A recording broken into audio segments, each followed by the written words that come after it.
প্রকারে ইনসান, প্রকারে শয়তান, এই ছিল তাদের পাহচান। সভ্যতা কি তারা জানতো না, মানবতা কি তারা বুঝতো না? এমন একটি যুগের মধ্যে আমার নবী, আপনার নবী, বিশ্ব নবী হযরত মুহাম্মদ মুস্তাফা, সকলে বলুন সাল্লাল্লাহু আলাইহি ওয়াসাল্লাম, এর অবতরণ হলো। রাসূল সাল্লাল্লাহু আলাইহি সাল্লামকে পাঠানো হলো। যেই যুগটি ছিল আইয়ামে জাহিলিয়াতের যুগ, বর্বরতার যুগ, অসভ্যতার যুগ, অন্যায়ের যুগ, যুদ্ধ বিগ্রহের যুগ। এই অসভ্য যুগের মধ্যে আল্লাহ রাব্বুল আলামিন কিয়ামত পর্যন্ত যত জিন এবং ইনসান আসবেন সকলের জন্য রহমত স্বরূপ প্রেরণ করলেন আমার নবী, আপনার নবী, বিশ্ব নবী হযরত মুহাম্মদ মুস্তাফা সাল্লাল্লাহু আলাইহি ওয়াসাল্লামকে। সুবহানাল্লাহ। আমার ভাইয়েরা, সময় সংক্ষিপ্ত, নির্ধারিত পয়েন্ট নিয়ে আলোচনা করতে হবে। আল্লাহ পাক বলছেন, ওয়ামা আরসালনাকা ইল্লা রাহমাতাল লিল আলামিন। হে মুহাম্মদ সাল্লাল্লাহু আলাইহি ওয়াসাল্লাম, আমি আপনাকে বিশ্ববাসীর জন্য রহমত স্বরূপ প্রেরণ করেছি। আমার ভাইয়েরা, এই আয়াতের তাফসীর করতে গিয়ে আল্লামা ইমাম তাবারী রাহমাতুল্লাহি আলাইহি তার তাফসীরে তাবারীর মধ্যে চমৎকার ব্যাখ্যা করেছেন। আল্লামা তাবারী রাহমাতুল্লাহি আলাইহি তার তাফসীরে তাবারীর 18 নম্বর খণ্ড 592 নম্বর পৃষ্ঠার মধ্যে যে তাফসীর করলেন, আন্নাল্লাহ আরসালা নাবিয়াহু মুহাম্মাদান সাল্লাল্লাহু আলাইহি ওয়াসাল্লাম রাহমাতান লিজামিইল আলামিন মুমিনিহিম ওয়া কাফিরিহিম। আল্লাহ রাব্বুল আলামিন তার নবী, বিশ্ব নবী হযরত মুহাম্মদ মুস্তাফা, সকলে বলুন সাল্লাল্লাহু আলাইহি ওয়াসাল্লামকে বিশ্ববাসীর জন্য রহমত স্বরূপ প্রেরণ করেছেন। রাসূল করিম, সকলে বলুন সাল্লাল্লাহু আলাইহি ওয়াসাল্লাম মুমিনদের জন্য রহমত, কাফেরদের জন্য রহমত। সুবহানাল্লাহ। আমার ভাইরা, ইমাম তাবারী আলাইহি রহমত তার তাফসীরে তাবারীর মধ্যে উল্লেখ করেছেন মুমিনদের জন্য রহমত কি করে হলো। আল্লামা তাবারী রাহমাতুল্লাহ আলাইহি বলেন, ফাআম্মা মুমিনুহুম ফাইন্নাল্লাহ হাদাহু বিহি। মুমিনদের জন্য রহমত হলো এইভাবে যে আল্লাহ রাব্বুল আলামিন মুমিনদেরকে রাসূল করিম সাল্লাল্লাহু আলাইহি ওয়াসাল্লামের মাধ্যমে হেদায়েত দিয়েছেন। সুবহানাল্লাহ। ওয়া আদখালাহু বিল ঈমান বিহি। রাসূল করিম সাল্লাল্লাহু আলাইহি ওয়াসাল্লামের মাধ্যমে এই মুমিনদেরকে ঈমানের মধ্যে ঢুকিয়েছেন এবং রাসূল করিম সাল্লাল্লাহু আলাইহি ওয়াসাল্লাম যা কিছু এনেছেন এইগুলোর প্রতি মুমিনরা আমল করার কারণে মুমিনরা জান্নাতে চলে যাবে। সুবহানাল্লাহ। কাফেরদের জন্য রহমত কি করে? কাফেরদের জন্য রহমত হলো আমার নবী, আপনার নবী, বিশ্ব নবী হযরত মুহাম্মদ মুস্তাফা, সকলে বলুন সাল্লাল্লাহু আলাইহি ওয়াসাল্লামের আগের যে নবীগণ ছিলেন, ওই উম্মতগণ ছিলেন, কোনো একটি পাপ কাজ করলে সঙ্গে সঙ্গে তাদেরকে আযাবের মধ্যে পাকড়াও করা হতো। কিন্তু আমার নবী, আপনার নবী, বিশ্ব নবী হযরত মুহাম্মদ মুস্তাফা সাল্লাল্লাহু আলাইহি সাল্লামের উম্মতরা, কাফেররাও রহমত কি করে পেল? কাফেররা রহমত এভাবেই পেল যে রাসূল করিম সাল্লাল্লাহু আলাইহি সাল্লামের উম্মত হওয়ার কারণে সঙ্গে সঙ্গে পূর্বের যুগের নবীদের উম্মতের মধ্যে আযাব দেওয়া হয় না। সুবহানাল্লাহ। আমার ভাইরা, আমার নবী, আপনার নবী, বিশ্ব নবী হযরত মুহাম্মদ মুস্তাফা, সকলে বলুন সাল্লাল্লাহু আলাইহি ওয়াসাল্লাম তার উম্মতকে কত ভালোবাসতেন, কত ভালোবাসতেন। আর রাসূল করিম সাল্লাল্লাহু আলাইহি ওয়াসাল্লাম হাদিসের মধ্যে বলেছেন, রাসূল করিম সাল্লাল্লাহু আলাইহি ওয়াসাল্লাম বলেন, লিকুল্লি নাবিয়্যিন দাওয়াতুন মুস্তাজাবা। প্রত্যেক নবী রাসূলকে আল্লাহ রাব্বুল আলামিন একটি দোয়া করার অনুমতি দিয়েছিলেন, যেই দোয়াটি কবুল হবেই হবে। সমস্ত নবী রাসূল সেই দোয়াটি দুনিয়ার মধ্যে শেষ করে দিয়েছেন। কিন্তু আমার নবী, আপনার নবী, বিশ্ব নবী হযরত মুহাম্মদ মুস্তাফা, সকলে বলুন সাল্লাল্লাহু আলাইহি ওয়াসাল্লাম যেই দোয়াটি কবুল হবেই হবে, এই দোয়াটি আমার নবী, আপনার নবী, বিশ্ব নবী হযরত মুহাম্মদ সাল্লাল্লাহু আলাইহি ওয়াসাল্লাম তার উম্মতের জন্য রেখে দিয়েছেন। এই দোয়াটি কাল কিয়ামতের দিবসে আমাদের জন্য শাফাত স্বরূপ করবেন। জোরে সরে বলুন না সুবহানাল্লাহ। আমার ভাইরা, কাল কিয়ামতের দিবসের এমন ভয়াবহ দৃশ্য হবে, হাদিসের কিতাবের মধ্যে এসেছে, কুরআনুল কারীমের মধ্যে এসেছে, ইয়াউমা ইয়াফিরুল মারউ মিন আখিহি ওয়া উম্মিহি ওয়া আবিহি ওয়া সাহিবাতিহি ওয়া বানি। কাল কিয়ামতের এমন বিভীষিকাময় দৃশ্য হবে, মানুষগুলো পাগল পারা হয়ে যাবে। সন্তান নিজের পিতাকে চিনতে পারবে না, মা নিজের সন্তানকে চিনতে পারবে না, ভাই ভাইকে চিনতে পারবে না। মানুষের জিহ্বাগুলো নাভির স্তর পর্যন্ত ঝুলে যাবে। মানুষের পাপ অনুযায়ী কেউ বা হাঁটু পর্যন্ত, কেউ বা কোমর পর্যন্ত, কেউ বা বুক পর্যন্ত, কেউ বা পুরো শরীর, গোটা শরীর ঘামের সমুদ্রের মধ্যে সাঁতার কাটতে থাকবে। সূর্যগুলো এক বিগত পর্যন্ত নিচে নেমে চলে আসবে, মাটিগুলো পুড়ে তামা হয়ে যাবে।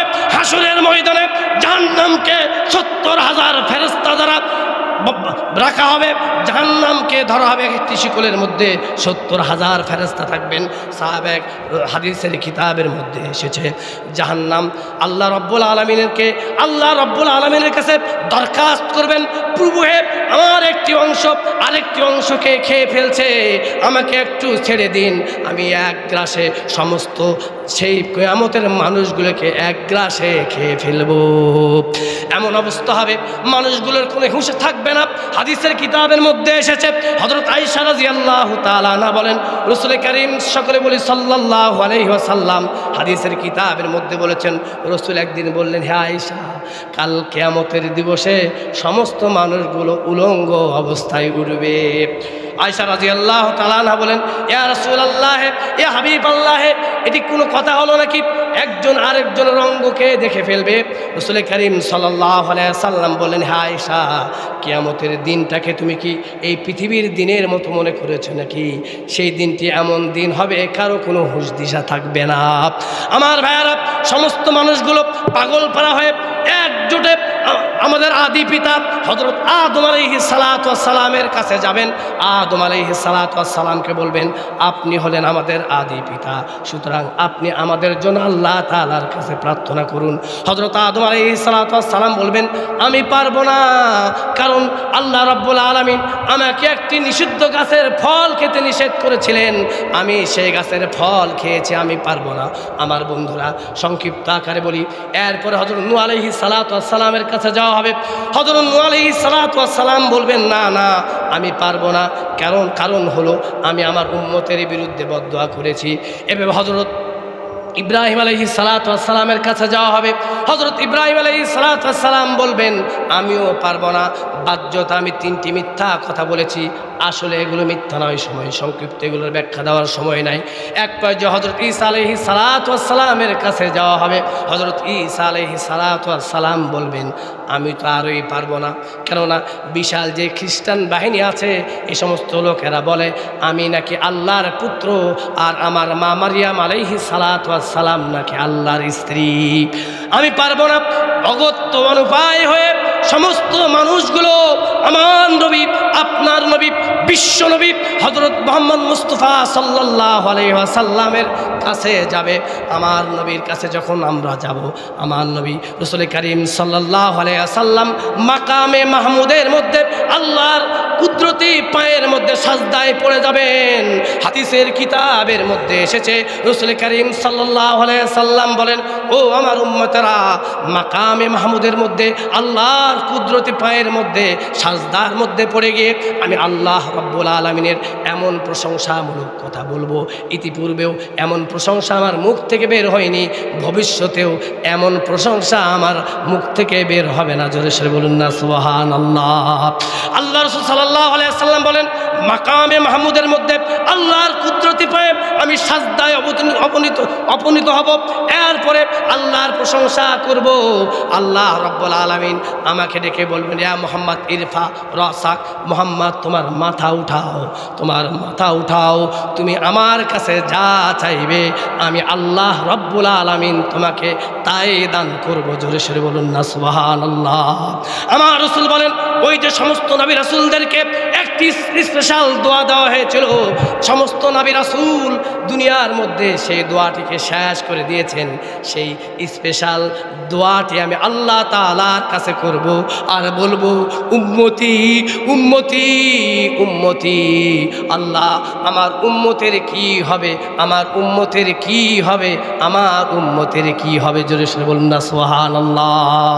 আমার নবী, আপনার নবী, বিশ্ব নবী হযরত মুহাম্মদ মুস্তাফা, সকলে বলুন সাল্লাল্লাহু আলাইহি ওয়াসাল্লাম উম্মতকে এত ভালোবাসেন, কাল কিয়ামতের দিবসে সমস্ত নবী রাসূল নফসি নফসি নফসি বলবেন, আর আমার নবী, আপনার নবী, বিশ্ব নবী হযরত মুহাম্মদ মুস্তাফা সাল্লাল্লাহু আলাইহি ওয়াসাল্লাম বলবেন, উম্মতি উম্মতি উম্মতি।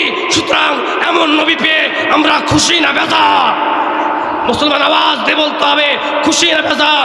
সেই উম্মতের নবুয়তের রিসালাতের চাদর নিয়ে কেউ যদি শ্রেণীবিনি করে আমার নবী, আপনার নবী, বিশ্ব নবী হযরত মুহাম্মদ সাল্লাল্লাহু আলাইহি সাল্লামকে নিয়ে কেউ যদি কটূক্ত করে, বাংলার জমিনে কেউ যদি কটূক্ত করে, তাওহীদি মুসলমান এটি মেনে নেবে না। তাদের চক্ষুকে আমরা উপরে ফেলব মুসলমান। কথা ঠিক বললাম না বেটে? আমার নবী, আপনার নবী, বিশ্ব নবী হযরত মুহাম্মদ সাল্লাল্লাহু আলাইহি সাল্লামকে যারা গালি দিবে, ফাকুতুলু, ইসলামের বিধান হলো তাকে হত্যা করে ফেলে দাও। এই জন্য সাবধান। তাওহীদি জনতার দেশে 92% মুসলমানের দেশে আমার নবীকে নিয়ে কটূক্তি করার সাহস অতীতে হলেও বর্তমানে 24 অভ্যুত্থানের পরে আর কখনো হবে না মুসলমান। কথা ঠিক বললাম না ব্যাঠি? এই জন্য আরও অনেক আলোচক আছেন, অন্যদের আলোচকদের সময় নিয়ে নষ্ট করে লাভ নেই। সংক্ষিপ্ত আকারে বললাম, অনেক আলোচনা আছে। রসুল সাল্লাল্লাহু আলাইহি সাল্লাম আমাদেরকে অনেক মহব্বত করতেন, ভালোবাসতেন। এই জন্য রসুলের মহব্বত, রসুল যে আমাকে মহব্বত করেন, এই জন্য রসুলের মহব্বতে আমরা রসুল সাল্লাল্লাহু আলাইহি সাল্লামের উপর দরুদের আমল করবো ইনশাআল্লাহ। বলেন না?